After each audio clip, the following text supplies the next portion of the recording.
हमारा क्या चल रहा था हमारा बेटा, स्टेरॉयड डोजेस फॉर्म चल रही थी। ठीक है, स्टेरॉयड डोजेस फॉर्म क्या होती हैं? ऐसी डोज जो डायरेक्टली आपके ब्लड स्ट्रीम में जाती हैं।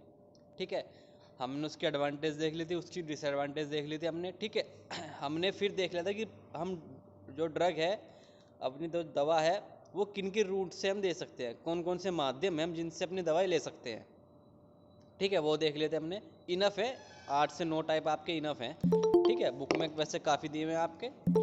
ठीक है, पढ़ लेना, कोई दिक्कत नहीं, जो नहीं समझ में आएगा पूछ लेना। ठीक है, but exam point of view से इतने इनफ है। अब डालते हैं next heading, formulation of parental dose. Sir exam कब होगा? बेटा क्वेश्चन पेपर अपलोड हो रहे हैं बस आपके, थोड़ा अपलोड में दिक्कत आ रही है, काफ़ी सारे पेपर हैं। बस विद इन शायद आज हो जाए, अपलोड हो जाएंगे तो डेट शीट आ जाएगी आप लोगों के पास।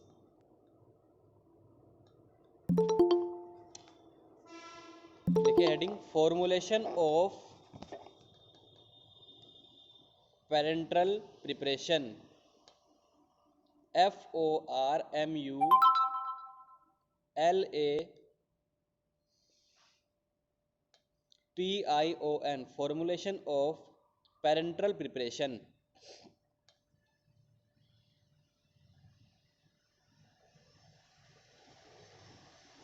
देखो फॉर्मुलेशन का मतलब क्या, कि किन किन चीज़ों से मिलकर आपकी पेरेंटल डोजेस फॉर्म बनेंगी। ठीक है, वो कौन कौन सी आप इसमें चीज़ें डालेंगे जिनसे आपकी पेरेंटल डोजेस फॉर्म प्रिपेयर होगी। ठीक है, वो लिखना है इसमें हमें। तो इसमें जैसे आपके देखो, सबसे मेन तो किसी चीज़ में बनाने के लिए क्या होता है? बेस। सबसे मेन चीज़ तो उसकी बेस होती है, जिसको हम अपनी फार्मेसी टर्म में क्या बोलते हैं? व्हीकल। क्या बोलते हैं? व्हीकल। व्हीकल का मतलब होता है बेस आपका। वो बेस जिसमें आप अपना सामान या अपनी कोई भी ड्रग डिसॉल्व करते हैं। ठीक है, या घोलते हैं, या जो भी हम जिस पर्पज़ के लिए भी आप उसमें यूज़ करते हैं, वो होता है आपका बेस या व्हीकल। ठीक है, फिर आते हैं आपके एडजुवेंट। एडजुवेंट एक तरह से कह देते हैं आप एडिटिव। ठीक है, एडिटिव वो चीज़ें जो आपकी प्रिपरेशन को और बेहतर बनाती हैं। वो चीज़ें जो आपकी प्रिपरेशन को और बेहतर बनाती हैं उनको बोलते हैं आप एडजुवेंट्स या एडिटिव। ठीक है, ये सब चीज़ इसमें आ जाएंगी। फिर आपके बचे बस वही, अगर आपको उसको एटमॉस्फेरिक रिएक्शन से बचाना है तो आप उसमें ऑक्सीडाइजिंग एजेंट डालते हैं, बचा के रखना है तो आप उसमें प्रिजर्वेटिव भी डालते हैं। ठीक है, अगर आपको थोड़ी सी फ्रेगनेंस लानी है उसमें आप परफ्यूम भी डालते हैं।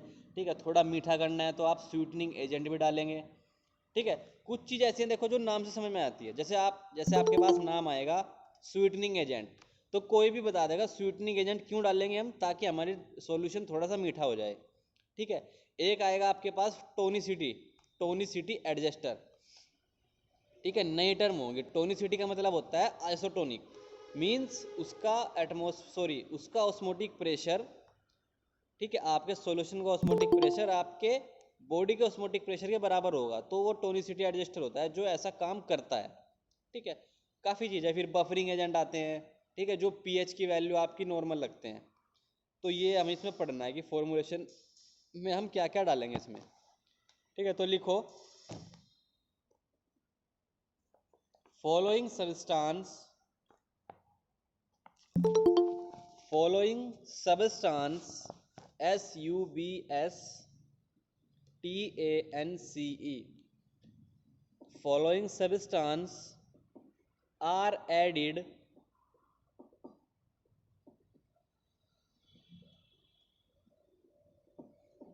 following substance are added, ADDED, added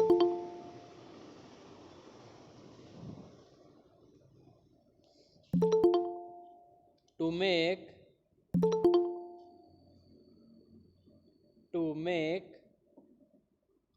stable preparation,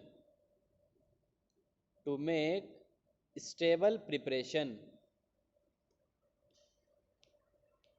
STABLE, stable preparation, PREPARATION, preparation। ठीक है, डैश लगाना, पॉइंट में लिखना कौन कौन से आपके फॉर्मुलेशन वो है जो आप डालते हैं। लिखो first, vehicle, vehicle, VEHICLE, vehicle. Second लिखो एडजुवेंट्स, एडजुएंट्स,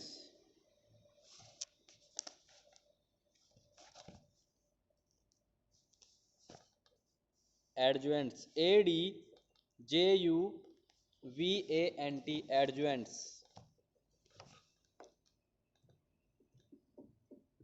ठीक है, अब एडजुएंट्स का सब हेडिंग डालना ए। पहला आपका व्हीकल था, दूसरा आपका एडजुएंट्स था। ठीक है, अब इसमें लिखो अंदर ए पॉइंट, एडजुएंट्स कौन कौन से हैं वो लिखने हैं हमें।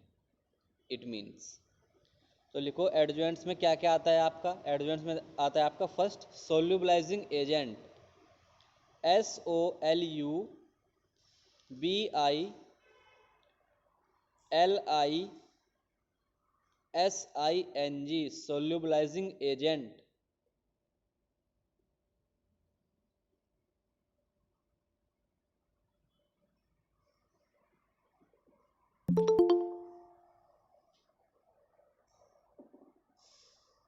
सोल्यूबलाइजिंग एजेंट, बी लिखो। नेक्स्ट आता है इसमें स्टेबलाइजर, STABLIZER, स्टेबलाइजर। देखो हल्का हल्का अगर यहीं पे समझते चले तो लास्ट में अच्छा समझ में आएगा। और भी एडजुएंट्स में पहला पॉइंट क्या है, सोल्यूबलाइजिंग एजेंट। देखो सोल्यूबलाइजिंग का मतलब कहीं ना कहीं बात सोल्यूबिलिटी से हो रही होगी, मीन्स घुलने के ऊपर। ठीक है, तो जो आपके सोल्यूबलाइजिंग एजेंट होते हैं ये क्या करते हैं, आपकी सोल्यूबिलिटी अच्छी कर देते हैं। सोल्यूबिलिटी अच्छी होगी तो आपकी ड्रग बड़ी आसानी से घुल जाएगी। ठीक है, सेकंड आता है स्टेबलाइजर। देखो स्टेबलाइजर का मतलब कहीं ना कहीं स्टेबल हो रहा होगा। ठीक है, कुछ चीज़ स्टेबिलिटी से रिलेटेड कर रही होगी। और स्टेबिलिटी क्या होती है, ठीक स्टेबिलिटी क्या होती है, आप अपनी कोल्ड ड्रिंक फ्रिज में रखते हो, आप 10 दिन 15 दिन 20 दिन बाद निकालते हो, वो वैसे ही निकलती है नहीं? Yes sir. है ना, तो क्यों निकलती है, क्योंकि उसमें भी आपका कहीं ना कहीं स्टेबलाइजिंग एजेंट डाला होगा। स्टेबलाइजिंग मीन्स वो स्टेबल रहती है, आप उसको कितने भी लंबे टाइम तक स्टोर रखिए वो स्टेबल रहती है। ठीक है, तो ये कौन करता है आपका, स्टेबलाइजर। अब थर्ड लिखो buffer agent, buffer agent, BUFFER, buffer agent, AGENT, agent. Buffer agent क्या करते हैं, एक आपकी टर्म होती है पीएच। ठीक है, एक टर्म होती है पीएच। अगर पीएच ही आपकी मेंटेन नहीं होगी तो आप ड्रग खाओगे, आपको बहुत इरिटेशन होगी, बहुत जलन होगी, आपको हो सकता है साइड इफेक्ट हो जाए। ठीक है, तो जो पीएच मेंटेन करता है वो कौन होते हैं, वो होते हैं हमारे बफर एजेंट। ठीक है, नेक्स्ट लिखो anti bacterial agent, ANTIBACTERIL, anti bacterial agent.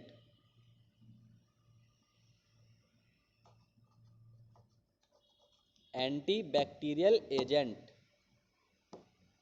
नाम से पता लग रहा है एंटी बैक्टीरियल एजेंट। ठीक है, तो जो बैक्टीरिया की ग्रोथ को किल करेंगे, रोक देंगे, वो कौन होंगे, वो हमारे एंटी बैक्टीरियल एजेंट होंगे। ठीक है, नेक्स्ट लिखो chelating agent, chelating agent, CHELATING,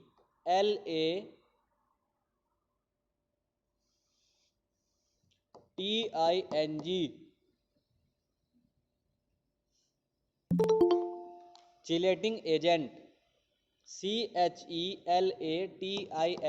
chelating agent. अब चिलेटिंग एजेंट क्या होते हैं, पता है किसी को, सुना है? चिलेट मींस पकड़ना होता है। अच्छा, चिलेट मीन्स चिमटा लाके क्या बेटा? चिलेट पकड़ना। अच्छा, थोड़ा और समझाओ। वो 12th में था आपका हाँ, चिलेट, जैसे 12th केमिस्ट्री में थे आपके पास चिलेटिंग एजेंट। सर जो सेम स्ट्रक्चर करते हैं सर, सेम क्या करते हैं? सर चिलेट का मतलब होता था ना कि वो होता है बेटा, जो आप कह रहे हो वो होता है कायरल कार्बन। समझे, ऐसे कह रहे हो आप, ऊपर इधर नीचे इधर सब जगह सेम कार्बन होता है, वो होता है कायरल कार्बन। देखो चिलेटिंग वायरल एजेंट, कार्बन होता है। चिलेटिंग एजेंट क्या होते हैं, हमारे सॉल्यूशन कोई भी होता है, ठीक है, उसमें इम्प्योरिटी हो जाती है, इम्प्योरिटी आती है। इम्प्योरिटी कैसी भी हो सकती है आपकी, मेटेलिक हो सकती है, आयनिक, नॉन आयनिक, ठीक है। तो जो इन इम्प्योरिटी को खींच के बाहर निकालते हैं वो होते हैं आपके चिलेटिंग एजेंट। चिलेट का मतलब होता है निकालना बाहर, चिलेट का मतलब होता है इकट्ठा कर देना, इकट्ठा कर लेते हैं वो, ठीक है। जैसे आप चोक आप उसमें डालते हैं, किसमें, अगर आप चोक किसी सॉल्यूशन में डालो तो चोक उसी तरह की बाहर आ जाएगी, ठीक है। वाइट से वो, अगर आप नीले में चोक डालो तो नीली हो जाएगी एकदम, मीन्स वो नीले को बाहर लेके आ गई। तो उसी तरह चिलेटिंग एजेंट क्या काम करते हैं, आपके सॉल्यूशन में जितनी भी इम्प्योरिटी होती हैं, मेटेलिक, नॉन मेटेलिक, उसी तरह का आप उसमें चिलेटिंग एजेंट डाल देते हो, वो सारी इम्प्योरिटी आपकी खींच के बाहर कर देते हैं, इकट्ठी कर देते हैं, फिर आप निकाल लेते हो, ठीक है।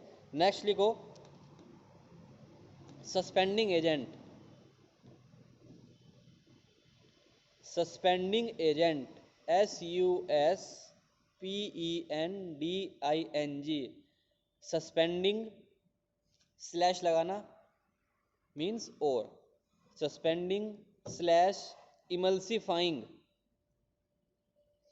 Emulsifying EMULSIFYING, suspending slash emulsifying agent.